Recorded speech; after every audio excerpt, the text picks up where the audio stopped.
It's time now to check in with our traveling correspondent, comedian Tom Papa, in a segment we call Out in America. Tom, are you there? I'm here, Chris. On behalf of Live From Here, I'm continuing my journey across the country, trying to shine a light on all the good people in America. The new year began with most of the country in a deep freeze. Any plans for trying to lose weight and eat less has been replaced with hot cookies, warm blankets, and bigger pants.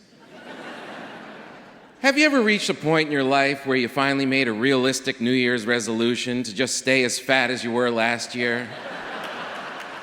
I have. I couldn't diet this week. I was on a road trip traveling here to San Francisco.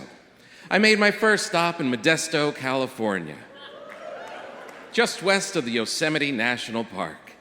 Modesto is surrounded by California farmlands where they grow all the food there is for all the people in the country without any water.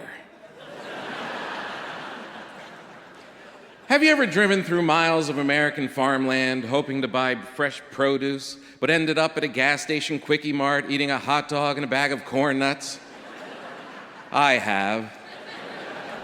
That's where I met Ted and Marie. They're a married couple who've been working on the family farm for over 40 years. The most recent 3-year drought was the toughest they'd seen, but they knew it would break. It always does.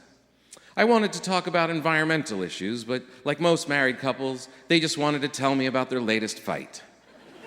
Marie was annoyed because Ted had gotten up first, and instead of letting the dog out of her crate and taking her outside, he just opened up the bedroom door, knowing the dog would jump on Marie's bed. It was a sneaky trick, she said. Ted said, not as sneaky as you, letting the dog sit on the couch and eat popcorn like a person. They've been married so long that Ted has a giant train set in the attic, and it doesn't bother Marie at all. I figure at least now I know where he is.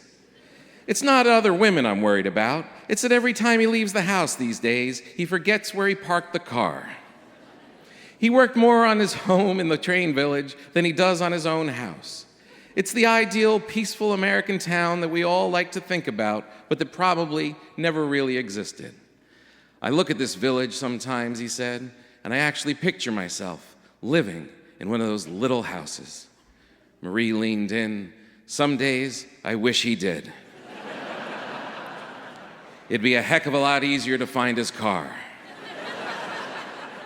Have you ever talked to a farmer from Modesto while eating corn nuts and realized you accidentally swallowed one of your caps? I have. There's something incredibly upsetting about swallowing one of your own teeth. It's like a piece of your head has come loose.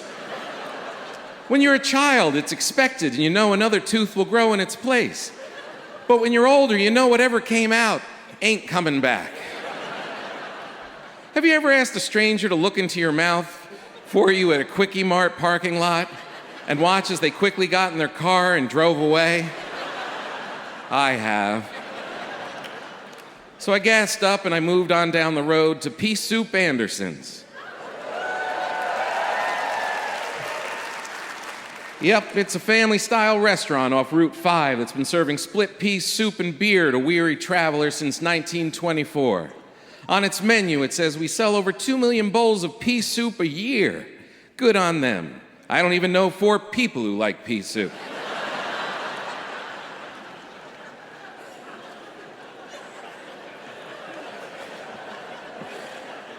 I sat at the counter and I met a trucker named Hector from Bakersfield. He's been driving trucks for his whole adult life. It's a hard job. It's kept him on the road most of the time, and it's cost him 3 marriages. Wife number 1 was the mother of his children. Wife number 2 took off with her life coach. And number 3 was just a flat-out drunken mistake. Wife number 4 is perfect, though. She comes with him on the road when he's lonely, and he keeps things ready for her at home when he returns. They don't fight, and she doesn't get angry if he drinks too much. The only thing that's wrong with her is he hasn't met her yet. But for now, he's got his basset hound, Ralph.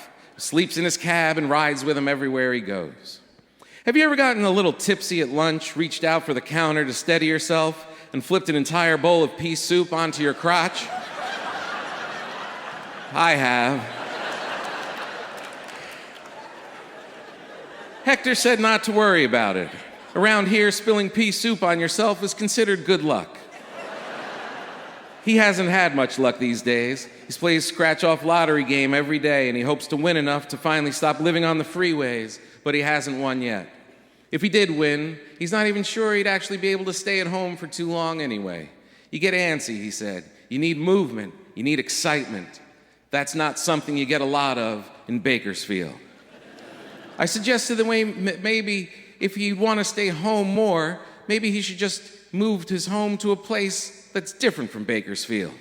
He liked that, he smiled, and he bought me another drink. Suddenly, I wasn't feeling so great. My head was pounding, my tooth was missing, and my pants were covered in soup.